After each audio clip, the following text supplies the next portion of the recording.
चल क्या रहा है आजकल? हाँ, ये रोहित को बताएं क्या चल रहा है? वो हमें डांट नहीं रहे थे, बल्कि हमें ब्लैकमेल करना चाहते थे। पापा जी वो हम पापा जी वो जूम करें? पापा जी वो हम अरे डरो मत, नहीं बताएंगे, लेकिन फिर तुम्हें भी हमारे साथ। पापा जी ज्यादा ताव मत दिखा, वरना सारे फोटो भेज देंगे रोहित को। पापा जी अरे डरो मत, छोड़िए हमें। डरो मत, कुछ नहीं होगा। अरे कुछ नहीं होगा, नहीं भेजेंगे फोटो। उन्होंने हमें इतना मजबूर कर दिया कि हम कुछ नहीं कर पाए। और रोहित जी की एब्सेंस में वो हर रोज हमारे साथ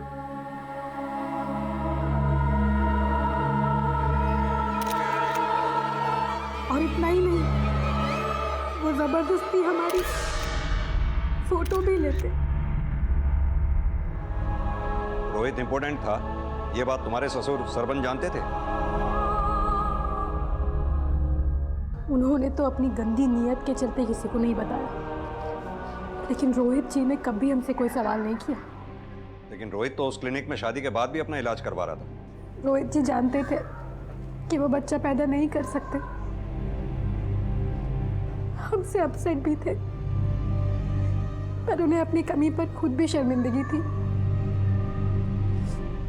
एक दिन हमने भी हिम्मत करके उन्हें जाके सब कुछ सच बता दिया। हम जानते हैं कि वो हमारा बच्चा नहीं है, लेकिन हमें अच्छा लगा कि तुमने खुद हमें सच बता दिया। पर हम आपसे कुछ और बात भी करना चाहते हैं, आपके पापा के बारे में। हम ये भी जानते हैं। क्या आप ये भी जानते हैं? हम सब जानते हैं, और वो भी ये जानते हैं कि हम सब जानते हैं। सिर्फ तुम्हें नहीं, हमें भी नीचा दिखाते हैं। और हमने फैसला कर लिया कि हम इस घर में और नहीं रुकेंगे। हम रोहित जी के साथ नई जिंदगी बिताना चाहते थे, और इसलिए हमने साकेत को भी जाके बोल दिया। सविता मेरी बात हमने कहा ना साकेत, हम रोहित जी को अब और धोखा नहीं दे सकते। आज के बाद हमसे मिलने की या हमें ब्लैकमेल करने की कोशिश मत करना। सविता सर, हमने उसकी फीलिंग्स की कदर की, अब फिर दोबारा हम उससे कभी नहीं। सर साकेत को तो हमने अलविदा कह दिया, पर जब रोहित जी के पापा को पता चला कि रोहित जी हमारे साथ कहीं और रहने की सोच रहे हैं। ये क्या मजाक है रोहित? मकान बदलने की क्या जरूरत है? फैसला हो चुका बाबूजी, अब इस पर कोई बहस नहीं होगी। रोहित जी नाश्ता नहीं किया, कम से कम टिफिन तो लेते जाइए। समझ लो उपवास रख लिया हम आज। पर इससे पहले कि हमारी जिंदगी सुधरती, रोहित जी चले गए। सर हमको तो लगता है रोहित जी के पापा ही मारे रोहित जी को, राक्षस से मारे। बॉबी को भी वही मारे। बॉबी को?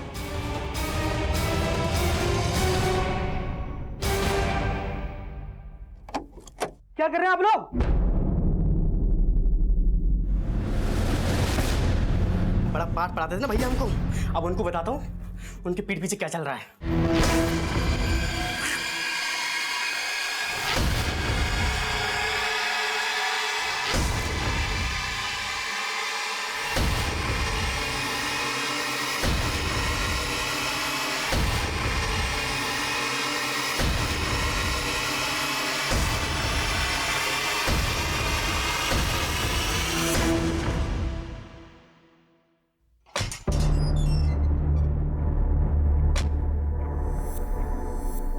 हाँ ठीक है ना शुक्ला जी, बात करते हैं बाद में। शुक्ला जी हम बाद में फोन करते हैं आपको। लेके जाओ इसे। अरे सर, चल। अरे सर हमने क्या किया लेकिन?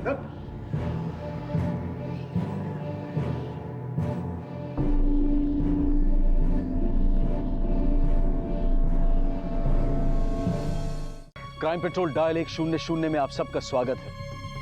कहते हैं कि आवश्यकता आविष्कार की जननी है, पर बारूद की खोज करने वाला सिर्फ तबाही चाहता था, ये कह पाना आसान नहीं है। लेकिन जो तबाही करने की ठान लेते हैं, वो फूलों को भी हथियार बना सकते हैं।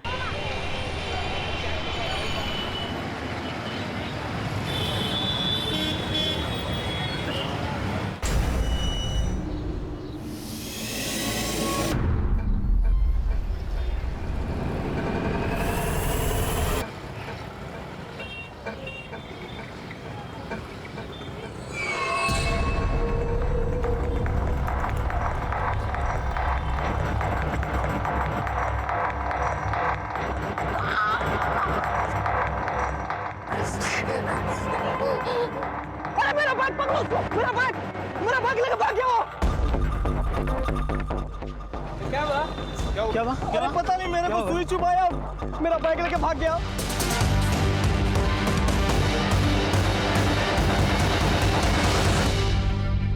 साल 2015 की शुरुआत में यूपी के भीड़ भरे बाजारों में लूट की कुछ ऐसी वारदातें हुई जिनकी मोडस ऑपरेंडी में हथियार था इंजेक्शन।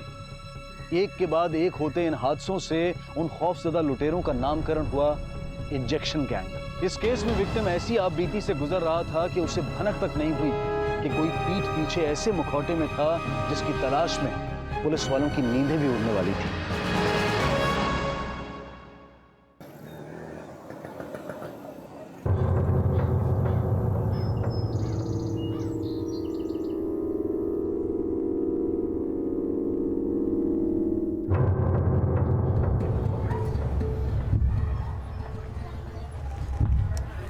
रोहित जी, नाश्ता नहीं किए, कम से कम टिफिन तो लेते जाइए। समझ लो उपवास रख लिया हम आज। निर्वंश हो जा सरपंच, तू निर्वंश हो जा, निर्वंश हो जा, तू निर्वंश हो जा सरपंच, तू निर्वंश हो जा, निर्वंश हो जा।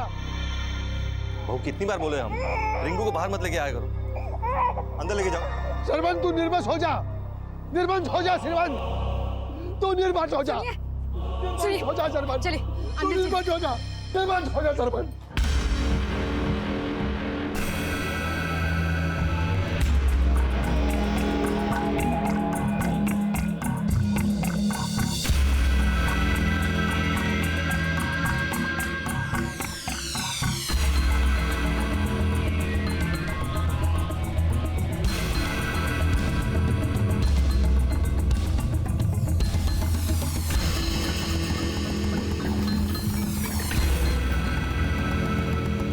अरे रोहित, क्या हुआ तुझे?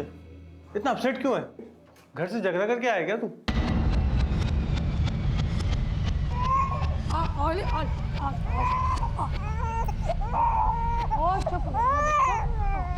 मम्मा आ गए, मम्मा आ गए, मम्मा आ गए, पापा भी आने वाले, पापा आने वाले।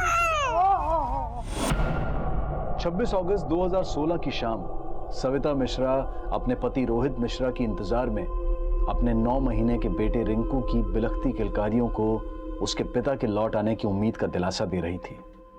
वहीं रोहित मिश्रा दिन भर की थकान और अपने जीवन के कुछ अस्पष्ट तनावों से जूझता हुआ अपने घर लौटने ही वाला था कि कुछ ऐसा हुआ जिसकी उसने कल्पना भी नहीं की थी।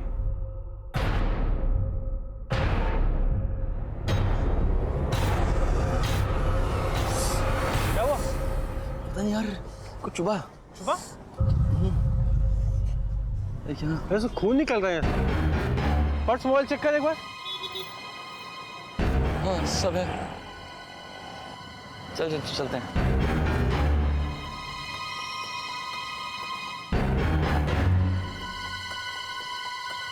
रोहित, रोहित, रोहित, रोहित, रोहित, रोहित।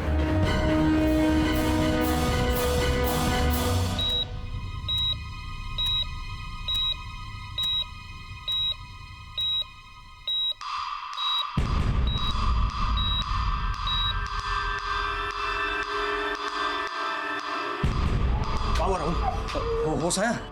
नर्स डॉक्टर मुखर्जी को बुलाओ, उनसे कहो इमरजेंसी है, और तुम जाके पुलिस को इन्फॉर्म करो। कैसे?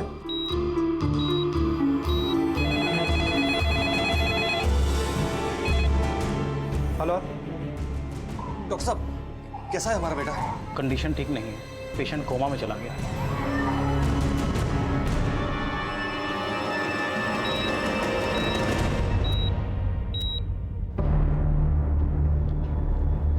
सर, पेशेंट के गले में सिरिंज के जरिए पॉइजन इंजेक्ट किया गया है। पॉइजन? पॉइजन क्या है ये भी समझ में नहीं आ रहा है, मगर पॉइजन इतना सेंसिटिव है कि बॉडी के सेंट्रल नर्वस सिस्टम को पैरालाइज कर दिया है। डॉक्टर इमरजेंसी है। Excuse me.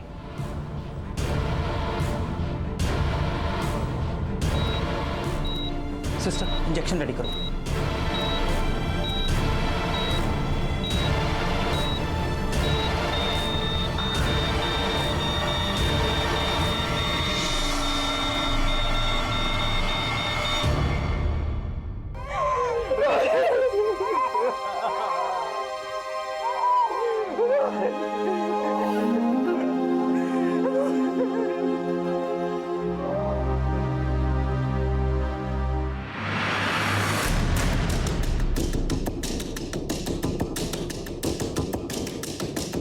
सर यहीं पे इंजेक्शन अटैक हुआ सर। ना मैं देख पाया ना रोहित ने। रोहित का बैग या पर्स वगैरह कुछ गायब हुआ? नहीं सर, कुछ गायब नहीं हुआ।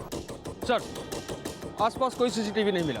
सिरिंज अटैक करने वाले को भी किसी ने विटनेस नहीं किया। मैंने अपने खबरियों को काम पे लगा दिया है कि पता करें इस इलाके में कौन सा इंजेक्शन गैंग एक्टिव है। नहीं सही, अगर ये काम इंजेक्शन गैंग का होता तो फिर रोहित के साथ लूट क्यों नहीं हुई? और वैसे भी अभी तक हमारे पास इंजेक्शन गैंग के जितने भी मामले आए हैं किसी में भी विक्टिम पे पॉइजन अटैक नहीं हुआ। तो फिर रोहित को बिना लूटे उसको पॉइजन इंजेक्ट क्यों किया गया? इन्वेस्टिगेशन की शुरुआत में ही ये सवाल खड़े हो गए थे कि रोहित पर हुआ इंजेक्शन अटैक अगर एक नाकाम लूट का मामला था तो लूट का इरादा रखने वाले इस इंजेक्शन गैंग ने आज से पहले किसी विक्टिम पर पॉइजन इंजेक्ट नहीं किया था। लेकिन फिर भी पुलिस अपनी इंफॉर्मेशन के जरिए इंजेक्शन गैंग से जुड़े हिस्ट्री शीटर्स और ब्लैक लिस्टेड लोगों को एक के बाद एक तलब करके रोहित पर हुए इस जानलेवा हमले की गुत्थी को साफ करना चाहती थी।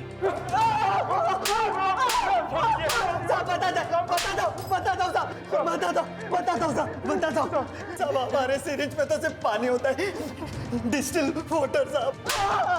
सारे आदमी वहाँ जहर से मर गया और तू पानी पानी कर रहा है। साहब हमने उस आदमी को सुई नहीं छुपाई साहब, हमारी कोई नियत नहीं है किसी को भी मारने की साहब। हम तो लोगों को सुई छुपाते और उनको लूट लेते साहब।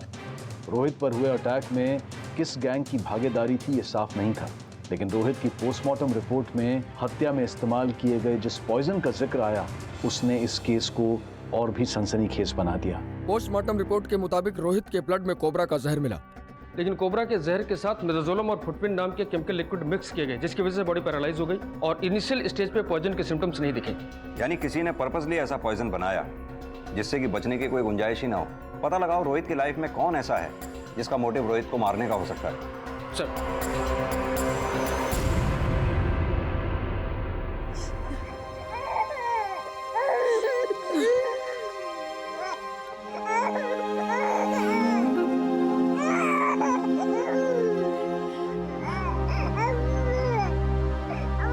निर्वंश हो जा तू, निर्वंश हो जा तू, तेरा वंश खत्म हो जाए, तेरा वंश खत्म हो जाए, निर्वंश हो जा तू। क्या है जख्म का नासिर बना रहे हो? चलो यहाँ से। निर्वंश हो जा, चलो निर्वंश हो जा तू, निर्वंश हो जा, निर्वंश हो जा, निर्वंश हो जा तू, तेरा वंश खत्म हो जाए, निर्वंश हो जाए, तेरा वंश खत्म हो जाए, निर्वंश हो जा तू। सुनिए, ये कौन है आदमी जो इतना चिल्ला रहा था? ये रोहित के ताऊजी हैं, सरबन मिश्रा के बड़े भाई। क्यों चिल्ला रहे थे? सर ये हमेशा ऐसी बद्दुआएं देते रहते अपने छोटे भाई को कि वो निर्वंश हो जाए, निर्वंश हो जाए। आधी बद्दुआएं तो इनकी लग भी चुकी है। आदि मतलब? सरबन का एक बेटा तो मर गया है, भगवान दूसरे को बचाए इसकी बद्दुआ से। साहब हमारे बड़े भाई साहब के 2 बच्चे थे। दोनों बच्चों का देहांत होने के बाद भाई साहब एकदम बेटे हैं। आपका दूसरा बेटा कहाँ है? उसे ट्रैकिंग का शौक है। वो हफ्ता भर पहले ही उत्तरांचल गया है। उसे तो पता भी नहीं है साहब के उसका बड़ा भाई। आपने उसको फोन नहीं किया? फोन किए थे साहब, लेकिन वो नेटवर्क नहीं मिल रहा था। आपके पड़ोसियों को लगता है कि आपके बड़े भाई की बद्दुआ लग गई आपको। आपको क्या लगता है रोहित के मर्डर में किसका हाथ हो सकता है? हमें कुछ समझ नहीं आ रहा है सर। हम तो कोयले के व्यापारी हैं, मेहनत मजदूरी करके रोहित को पढ़ाया लिखाया। उसकी बैंक में डिप्टी मैनेजर की जॉब लगी तो सोचा कि बुढ़ापा सुधर जाएगा, लेकिन क्या पता था साहब हमारी आस ही मर जाएगी। सविता जी, आपको किसी पे कोई शक?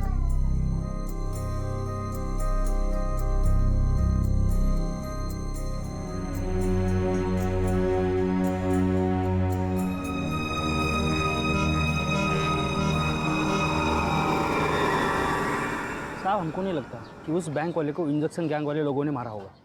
उठाए गिरे लोग हैं साहब, 4 अंडे खाते ही सब उगल देते हैं, तो उन लोग से मर्डर करवाने का रिस्क कोई नहीं लेगा साहब। देख, मर्डर तो पूरी प्लानिंग से हुआ है। रोहित बैंक में डिप्टी मैनेजर था, उसे ना चाहने वाले भी बहुत लोग होंगे, और जिस वक्त अटैक हुआ वो अपने कलीग राहुल के साथ था। एक काम कर, उस राहुल की भी फील्डिंग लगा और ये भी पता कर कि बैंक में रोहित का किसी से 36 का आंकड़ा तो नहीं था।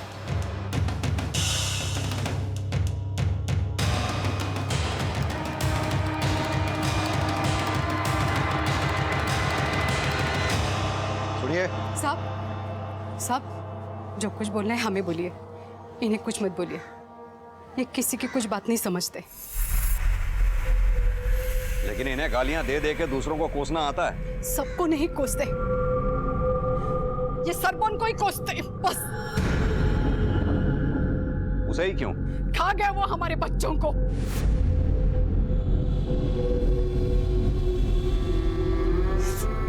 साहब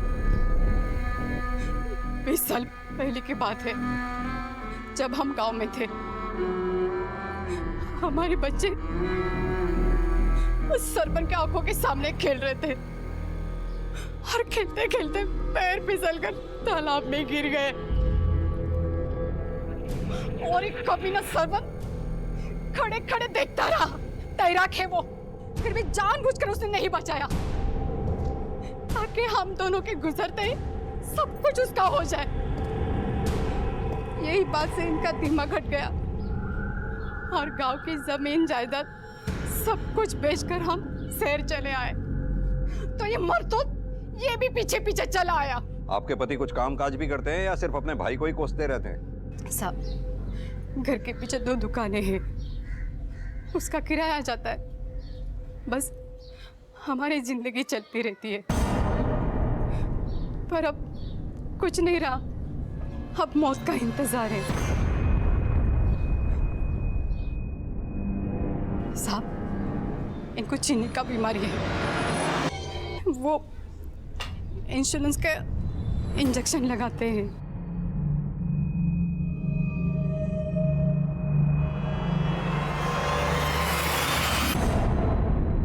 मोहल्ले वाले कह रहे हैं ये दर्शन पागल है, लेकिन ये इंजेक्शन खुद ले रहा है।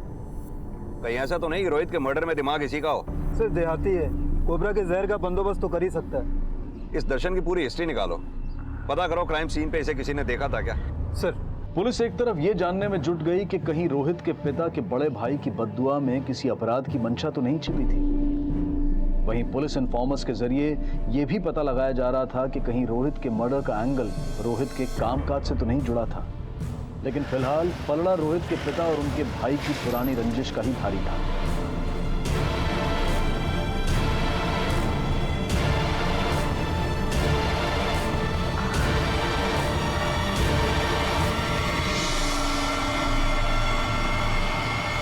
जिस शाम रोहित का मर्डर हुआ तुम भी उसी मार्केट में थे, क्या करने गए थे वहां? साहब रसोई का सामान खत्म हुआ था, वही लाने गए थे। चाहे तो आप उससे पूछ लीजिए, सामान की रसीद भी है। रसीद कटा के रखने से हम तुम्हारी बात को सच मान लेंगे? साहब इन्हें अगर कुछ करना होता ना तो 20 साल थोड़ी इंतजार करते।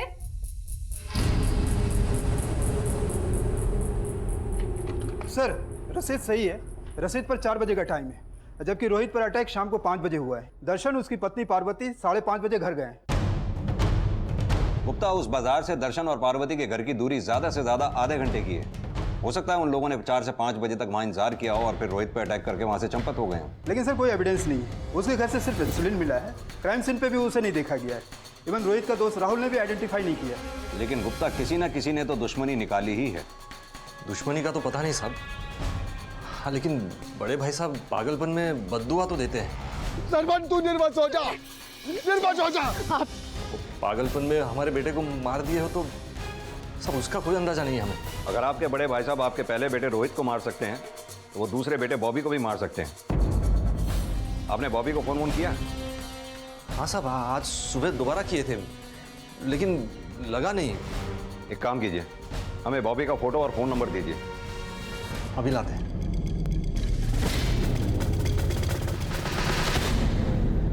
number you have called is currently not reachable. Sir Bobby का फोन नॉट रीचेबल।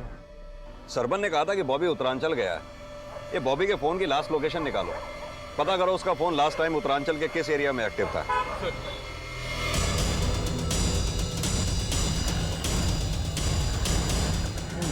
साहब रोहित का कोई भी बैंक वाला ऐसा नहीं है जिसने रोहित से दुश्मनी निकाला हो, लेकिन 6 महीने पहले था। रोहित ने उसके साथ अपने साले को भी अंदर करवाया था। साला? साला कौन है? रोहित की बीवी ना सविता, उसका छोटा भाई है रघु दुबे। साहब वो बैंक वाला अभी तक जेल में सड़ रहा है, लेकिन ये 15 दिन पहले बाहर आया है। सुनने में आया कि 1 नंबर का गंजड़ी साहब सुई से ड्रग लेता है साहब। क्या पता वही सुई चुभा दिया होगा जीजा को।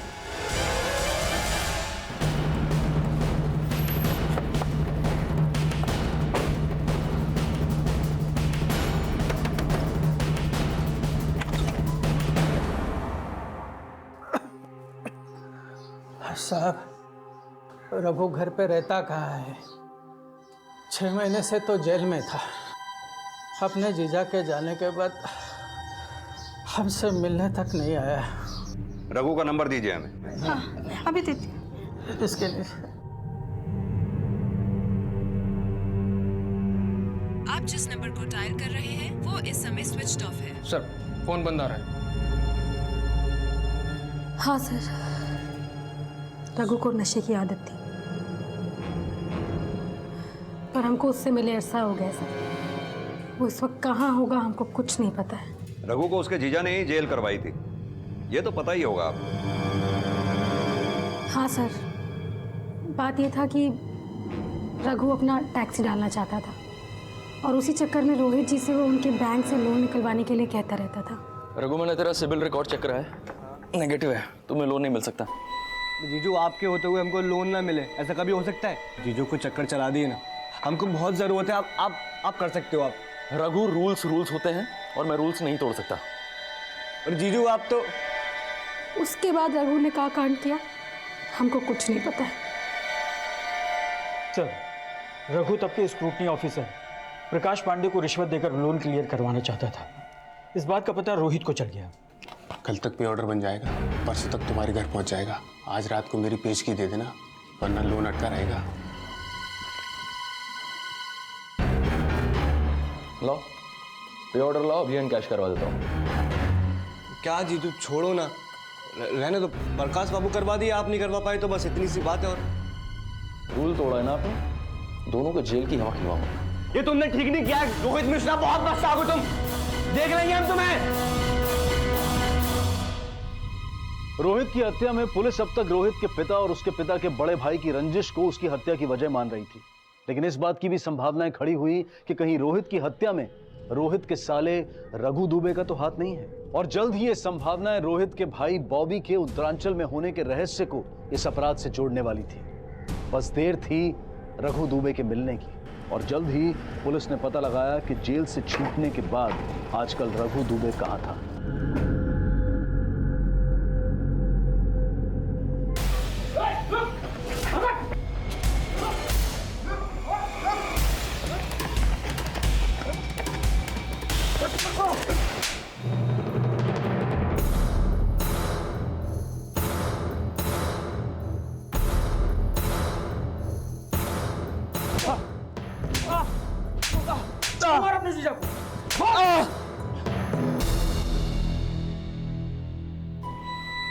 हाँ, ड्रग्स लेता हूँ मैं, और मैंने भी अपनी लाइफ सेट करने का सोचा था। बोला था टैक्सी डालना है, लोन करवा दो, लेकिन वो जीजा, हट, काहे का जीजा, 6 महीना जेल में रहना पड़ा, नशा मुक्ति करना पड़ा, और जेल से बाहर आते ही अपने जीजा को मुक्ति दे दी। अरे बाजार में उसे सुई चुबो दी, जहर कहाँ से लाया था? बोल। अब आप क्या मुझे वो इंजेक्शन गैंग वाला समझ रहे हैं? अपने नशे के इंजेक्शन लगाते में हाथ कांपते हैं मेरे, और आपको लगता है कि मैंने भरे बाजार में उसके जहर का इंजेक्शन लगा दिया? सिंह, इसका नशा उतारो अच्छी तरह से, तभी उगलेगा ये। साहब, मैंने कोई मर्डर नहीं किया। ये जहर वहर मेरे समझ के बाहर है बिल्कुल। इस सब के पीछे जीजा के भाई का हाथ है, अब वो भी सुई से ड्रग्स लेता है। वो भी ड्रग्स लेता था? जीजा को बड़ा गर्व था अपने भाई पर, फिर मैंने उसे नशेड़ी बना दिया।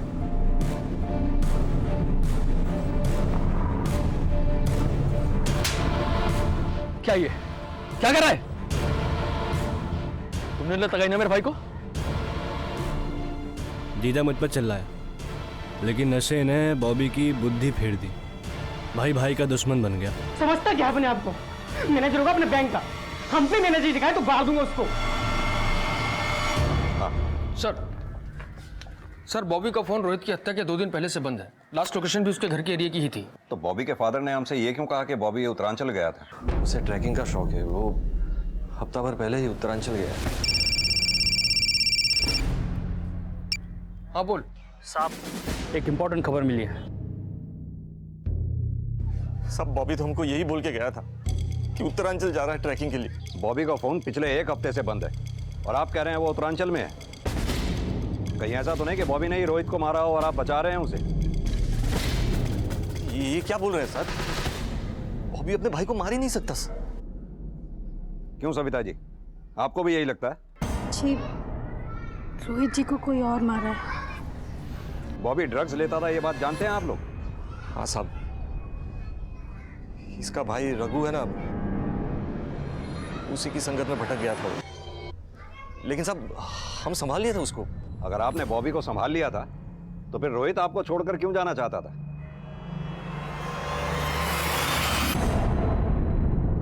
हमें यह भी पता चला है कि रोहित अपने बैंक के पास ही किराए का मकान ढूंढ रहा था। बता सकते हैं क्यों? साहब वो बॉबी की हरकतों से ही परेशान था, इसीलिए अपनी बीवी के साथ अलग रहना चाहता था। लेकिन साहब हमने बात किए थे, मना लिया था, वो अपना फैसला बदल चुका था वो। अगर रोहित ने अपना फैसला बदल लिया था तो फिर किराए के मकान के लिए उसने टोकन मनी क्यों दी? सविता जी, रोहित बॉबी की वजह से ये घर छोड़कर जाना चाहता था या वजह कुछ और ही है? बॉबी की वजह से। ये बॉबी का फोटो, ये उसका मोबाइल नंबर, ये 2 चीज़ और 2 इन्फॉर्मेशन। एक, ये सुई से ड्रग्स लेता है, और दूसरा बीएससी का स्टूडेंट है। इसका बाप बोल रहा है कि रोहित की हत्या से 2 दिन पहले उत्तरांचल गया था, लेकिन इसका फ़ोन इलाहाबाद में बंद हुआ।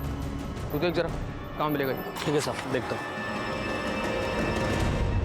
एक बच्चा हम खो चुके हैं, बॉबी को ढूंढ लीजिए प्लीज साहब। सच में कहते हैं हमें कुछ नहीं पता। हमें तो लगता है साहब कि इस यमदूत ने कुछ किया है। निर्वंश हो जाएगा तू। निर्वंश हो जाएगा तू। मुझे निर्वंश करेगा? मुझे निर्वंश करेगा? तुझे निर्वंश करेगा? छोड़ो। कोई तस्वीर नहीं खींची और ना ही कोई गंदा रिश्ता बनाया। गंदा रिश्ता ही नहीं बनाया, बल्कि अपने दोनों बेटों बॉबी और रोहित का मर्डर भी किया तुमने। फंस ना जाओ इसलिए फोटो डिलीट कर दी। हमने ऐसा कुछ नहीं किया है सर। सर हमें तो लगता है कि ये सब सविता की चाल है। उसने अपने प्रेमी साकेत के लिए हमारे दोनों बेटों को मार दिया होगा और अब हमें फांस रही है। सर उसने सारी फोटो डिलीट कर दी होगी। सर हम झूठ नहीं बोल रहे हैं। हमने अपनी आंखों के सामने देखा था उसको बॉबी को मारते हुए। हमें लग रहा है रोहित को भी उसी ने मारा होगा। अच्छी तरह से सोच के बोलो, बॉबी ने तुम्हें तुम्हारे ससुर के साथ देखा था या फिर साकेत के साथ? सर आप हमारा विश्वास क्यों नहीं कर रहे हैं? हम सच कह रहे हैं। सर हमें तो ये तक नहीं पता था कि सविता का ससुर सविता के साथ कितना बुरा कर रहा था। हम सच कह रहे हैं सर, हमने तो उससे मिलना तक छोड़ दिया था। सरबन के टेम्पो को फॉरेंसिक के लिए भेजो।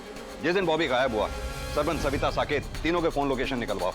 यह साफ है कि बॉबी को मारने के बाद उसकी लाश को ठिकाने लगाया गया। ये बॉबी को मारने वाला और रोहित को जहर भरा इंजेक्शन देने वाला इन्हीं तीनों में से कोई एक है। ये तीनों पिछले दिनों क्या कर रहे थे, किस किस से मिल रहे थे, सब पता लगाओ। सर ये साकेत के पिछले 2 महीनों के कॉल रिकॉर्ड्स हैं। इनमें एक आदमी प्रहलाद है जिससे लगातार बात हो रही थी। ये आदमी पैथोलॉजिस्ट है, ब्लड यूरिन की जांच करता है। हीरानगर में इसकी लैब है सर। चलो सर। साकेत मेरा दोस्त है सर। उसके पड़ोस में सैंपल कलेक्ट करने आता था। राह चलते मुलाकात हुई और दोस्ती हो गई, बस। इस पैथोलॉजिस्ट प्रहलाद की पूरी हिस्ट्री निकालो। कहीं ऐसा तो नहीं कि कोबरा के जहर वाला इंजेक्शन इसी ने बनाया हो? हेलो, ठीक है, थाने में मिलते हैं। सर बॉबी का फोन बंद होने के बाद सरबन टेम्पो के साथ रामनगर सिग्नल क्रॉस करते हुए एक सीसीटीवी कैमरे में कैप्चर हुआ है। ये देखिए सर, सरबन। इसके फोन लोकेशन के हिसाब से उस दिन ये रामनगर एरिया में गया था, जंगल वाला एरिया सर, और वहां से सीधा वापस घर।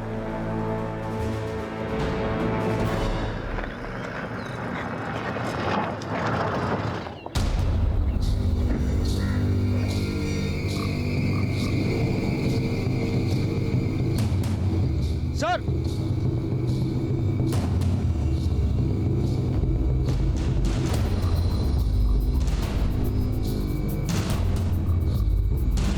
जो ह्यूमन बोन्स पुलिस को मिली उनका डीएनए टेस्ट होना अभी बाकी था, लेकिन शक के आधार पर सरबन मिश्रा को फिर से तलब किया गया। बता दो। चल उस भिखमंगे शिवेंद्र की बेटी को घर लाने की सजा है। पिछले महीने का भाड़ा लाया वो तुम्हारा, पता तबियत ठीक नहीं है तुम्हारी। क्या हुआ है? क्या बताएं सरपंच, डॉक्टर ने कैंसर बताया। अरे तो इलाज कराओ इसका। कैसे करवाएंगे इलाज? पैसा कहाँ है? और इसकी शादी भी करवानी है। पता नहीं सब कैसे होगा। अपनी बेटी दोगे? मतलब? देखो, सारा इलाज मैं कराऊंगा, सारा खर्चा, ये घर का महीने का खर्च सब दूंगा। आप कैसे बात कर रहे हैं? आपके बेटे की उम्र की है वो? अरे मेरा बेटा है इसकी उम्र का, उससे ब्याहते हैं ना। अरे मुंह मीठा कराओ, अब तुम हो गए हो मेरे ससुर समधी। अरे क्या देख रहे हो, ये पकड़ो, अरे ये लो। उसके इलाज का पैसा दिया हमने और बदले में उसकी बेटी की इज्जत लूटी, उसके साथ जबरदस्ती की, बहू की मर्यादा का उल्लंघन किया, अपने बेटे की हत्या की। सिर्फ बॉबी को मारा है सर, सिर्फ बॉबी को मारा है हमने सर, रोहित को नहीं मारा हमने सर, रोहित को हमने नहीं मारा सर, हम सच बोल। सरबन ने मान लिया था कि बॉबी की हत्या उसने की थी, लेकिन रोहित की हत्या के षड्यंत्र में एक नहीं 2 लोगों की भूमिका थी। सर आपको गलतफहमी हो रही है, सर हमने कुछ नहीं किया। तेरे उस पैथोलॉजिस्ट दोस्त प्रहलाद की सारी हिस्ट्री निकाल ली है हमने। डीएनसी बैंक में अकाउंट है आपका? जी। 25 तारीख को 1.5 लाख रुपए, 27 तारीख को फिर 1.5 लाख रुपए आपके अकाउंट में क्रेडिट हुए। कहां से आए थे इतने पैसे? और प्रहलाद ने मान लिया है कि तूने ही रोहित को मारने के लिए उसे पैसे दिए थे। हाँ, हमने ही रोहित को मरवाया। हमें लगा कि रोहित को अगर रास्ते से हटा देंगे तो सविता को हम तक आने में कोई दिक्कत नहीं होगी। हमारी शादी वहां हुई जहां प्यार नहीं था, और जहां प्यार था वो हमें मिली नहीं। सविता को मिलने के लिए हमने ब्लैकमेल किया, जबरदस्ती की। अगर वो रोहित, उस रोहित के चक्कर में आके सविता ने हमसे मिलना बंद कर दिया, और फिर हमें लगा कि रोहित को रास्ते से हटाना हो, वो भी हमेशा के लिए। अखबार में खबर छपी थी, सिरिंज अटैक, और हमने इंटरनेट पर भी पढ़ा था कि सेकेंड वर्ल्ड वॉर में एक ऐसा जहर इस्तेमाल हुआ था जो सिरिंज से दिया जाता है, और जहर भी ऐसा कि कोई ये ना पता लगा सके कि आदमी की मौत कैसे हुई। एक पैथोलॉजिस्ट प्रहलाद हमारे पड़ोस में आया जाया करता था, हमने उससे दोस्ती कर ली। हमारे बहुत मनाने के बाद हमारी उससे 3 लाख रुपए में डील तय हुई, और उसी ने हमारे लिए वो इंजेक्शन बनवाया।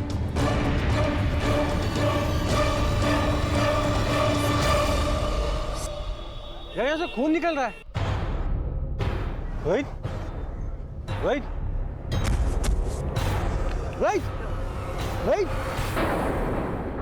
कभी कभी रिश्ते चाहत से नहीं मजबूरी से बनते हैं, लेकिन निभते तभी हैं जब एक दूसरे की कमजोरी को सच्चे जज्बातों की ताकत दी जाती है।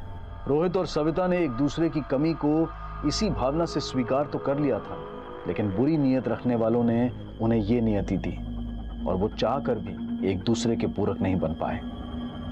कहते हैं कि औरत बड़े से बड़ा दर्द बर्दाश्त कर सकती है, लेकिन गलत सह के सहनशील बनना और उसे मजबूरी मानकर खामोश हो जाना, ये सही नहीं है। इसी विचार के साथ अब मैं अनूप सोनी आपसे विदा लेता हूं। फिर मुलाकात होगी अगले एपिसोड में एक और चौंका देने वाले केस के साथ। तब तक अपना और अपने परिवार का ख्याल रखें और देखते रहें क्राइम पेट्रोल डायल 100। सबक एक को सीख हम सबको। जय हिंद।